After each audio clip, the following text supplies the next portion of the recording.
Is Donald Trump tough? And if so, how? Well, if you put some thought into it and put yourself in his shoes, you would have realized it long before he survived an assassination attempt that saw him emerging, fist raised, blood running down his face, and telling the people to keep up the fight. Or perhaps is it you've been listening to the mainstream media? Then you might answer the "Is Donald Trump tough?" question with a resounding no.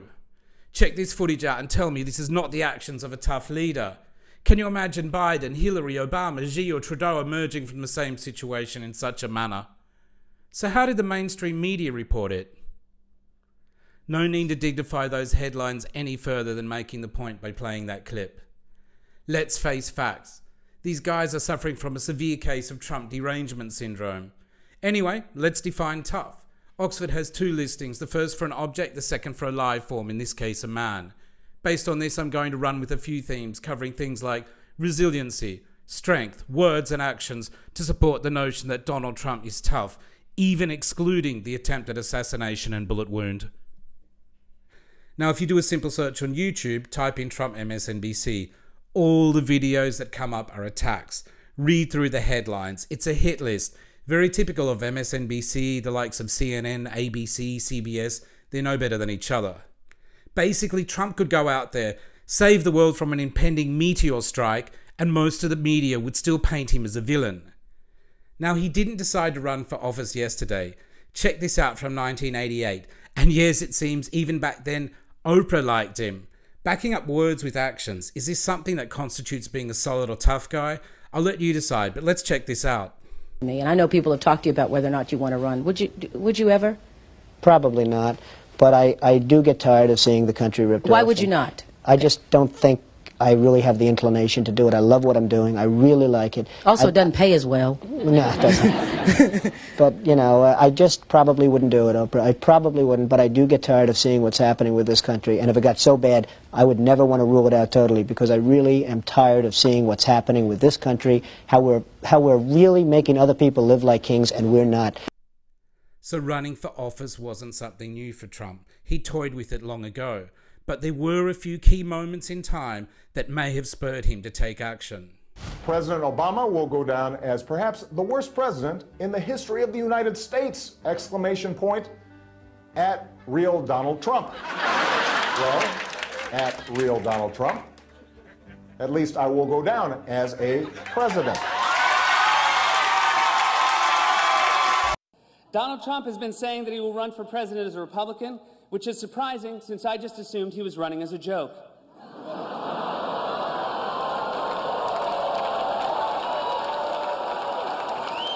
He's not going to be president. Donald Trump is not going to be president of the United States. Take it to the bank. Okay. I guarantee it. So Obama and Seth Meyers were way off, though they did do their best to insult him. As for Nancy Pelosi saying take it to the bank, clearly there's no point in listening to her. But actually, let me put a caveat over that. She does make tens of millions of dollars when it comes to share trading, so she's definitely taking something to the bank. So let's keep it real, guys. Donald Trump did get a head start in life, but he made the most of it and built an empire, overcoming adversity along the way. Though when you become the most investigated man in the world, it can get tricky. Let's take a look at some key ventures. A global property portfolio worth billions. On the media front, think Truth Social. A best-selling book in the art of the deal, reality TV, and even Miss Universe. Plus, there's a range of other products, including those amazing gold shoes that he released. At the end of the day, Forbes gives him a net worth of around $5 billion. So does all of this make him tough? Well, if anything, it shows he's resilient and a tough businessman. Look, Donald Trump was never really a politician, and perhaps that's what people like about him. After becoming president, he still spoke his mind. He made the same jokes and was himself. He was blunt, humorous, able to make hard decisions, and remain a man of the people. You could argue he outworked Hillary during the election. He ran rally after rally and punched his way through till the end. And when it came to the presidency, he defeated ISIS. He got billions of dollars out of China. He got the Abraham Accords done between Israel and the Arabs. Illegal immigration was under control. He had the respect of adversaries like Putin and Xi. And you know what? Like leaders are meant to do, they talked and got deals done. There were no new wars under Trump. Did people fear him? Perhaps, but they sure respected his strength and his potential to take actions. He loves winning. He made the USA energy independent, renegotiated NAFTA. He kept inflation lows. Yes, in some ways the guy was unpredictable, but that made him tough to deal with. Oh, and let's not forget, he overcame 2 impeachment attempts. So does all this make Trump tough? I say, yeah, it does. Think about it. If Trump was in power, billions of dollars in military gear would never have been left in Afghanistan. Israel would not be at war. Iran would be a toothless tiger, and Russia never would have invaded Ukraine. So whilst Biden, Obama, Pelosi and AOC may say Trump's weak, the average guy on the street, they know better. Trump's literally the most investigated man in the world and has the overwhelming weight of media against him. Everything from Facebook to CNN. Let's not forget the past Russia conspiracy theories, the Hunter Biden laptop denial. It was all swept under the rug when it was convenient. So whilst liberals in the media might call him weak, let's see what insights we can get from someone that knows a thing or two about tough men and women has to say. I know President Trump is a fighter. I've been saying this since 2015. Now look at what's happened over the last 10 years. We have all seen it with our own eyes. I'm in the tough guy business, and this man is the toughest, most resilient human being that I've ever met in my life. The higher the stakes, the harder he fights, and this guy never, ever gives up. Let's take a look at what I believe really makes Donald Trump tough and a fighter. Lawfare. This could be a whole video on its own, but the mantra here by the Liberals is to destroy Trump by any means. When Trump decided to run again, the Liberals or the Democrats opened the floodgates of lawfare against him as they attempted to destroy him financially, emotionally, and hold the threat of prison over his head. First off, let's look at the New York uncivil civil trials around real estate fraud and E. Jean Carroll. For the real estate case, the verdict was decided before the trial, without a jury, driven by a Democrat attorney general and a Democrat judge. The outcome? $354 million in fines based on Trump allegedly overvaluing his properties to secure loans, all of which were paid back in full to the banks. As an example of what BS this trial was, the judge applied a valuation on Mar-a-Lago, Trump's Florida estate, of just $18 million. In 2022, Forbes conservatively valued Mar-a-Lago at $350 million. Now, based on this type of example, Trump was convicted. E. Jean Carroll was another civil trial in Deep Blue, New York, where Trump copped an $83.3 million ruling against him this time, based on an alleged sexual assault. She couldn't even remember what year it allegedly occurred. I guarantee you, if there was real proof, Trump would be sitting in prison right now, hence the use of New York civil courts to try and crush him. So how did she respond after the verdict? Well, check this out. I guess victims of alleged sexual assaults can act in all sorts of ways, though this was unexpected. Such great ideas for all the good I'm going to do with this money. First thing, Rachel, you and I are going to go shopping.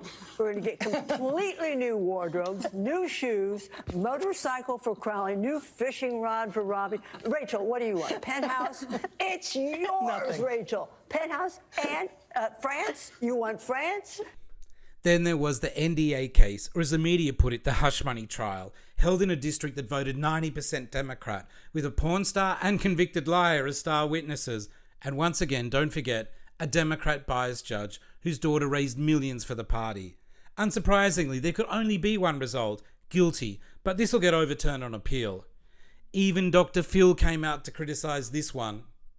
I believe that this is a travesty of justice. I believe it was unfair to Donald Trump and an abuse of our legal system with damaging consequences. And this is not about Donald Trump. This is about abusive process. This is about due process. And this opens a Pandora's box of extreme proportion. And well, no surprises for what happened next. The Liberals turned on Dr. Phil. That you can look at Trump and millions of people think that he's tough, not sensitive, loyal to his family, cares about the common man, when they have received literally tens of thousands of pieces of evidence that that is not true over the last decade. That people can watch all of the decisions of an Elon Musk and come out of it thinking he's a genius. It's not even that these people operate in the shadows and are able to succeed without us seeing who they are. They show us who they are and we can't see it. And I don't understand that. I don't know how to break through to people. But these cults of personality that the internet seems to foster are killing us. The last guy is good enough reason in itself to vote for Trump. But wait, there's more. There's the January 6th case, the Georgia election case with Fani Willis, and of course the classified docs case, where both Trump and Biden face the same charges. President Trump said that he declassified all these documents. Could he have just declassified them all? Well, I just want to know I've declassified everything in the world. I'm president. I can do it all. Come on. Declassified everything. I'm not going to comment on it because I don't know the detail. I don't even want to know. I'll let the Justice Department take care of it. Yeah, well said, Joe, as the Justice Department did take care of it. And of what basis was Biden excused? Thankfully, the judge dismissed this case. Note, this one was in Florida and not New York, so it's fair to surmise he got a fairer hearing and hence the result. Still, the man faced nearly 100 charges and $500 million in rulings against him based on politically motivated reasons, aiming to hurt him at all costs. To top it off, he's shot from 130 meters away whilst under the protection of the world-famous US Secret Service. Elon Musk said it well on this one. Love him or hate him, Trump loves America, and he's taken a lot of hits the average person could not endure. He's proven to be tough by words and actions whilst demonstrating strength and resiliency. At the end of the day, he didn't need to put himself through any of this. It's for this reason, in putting his love of country above his billions, his family, his freedom, and even his life, I'm going to say, yep, Donald Trump is clearly one tough customer, and potentially, as UFC fighter Israel Adesanya puts it, America's last hope. Note the smooth handshake on this clip. Thanks, and if you like what I'm doing, feel free to make a donation or check out our affiliate links below. Most of all, do like and subscribe, and see you for the next video.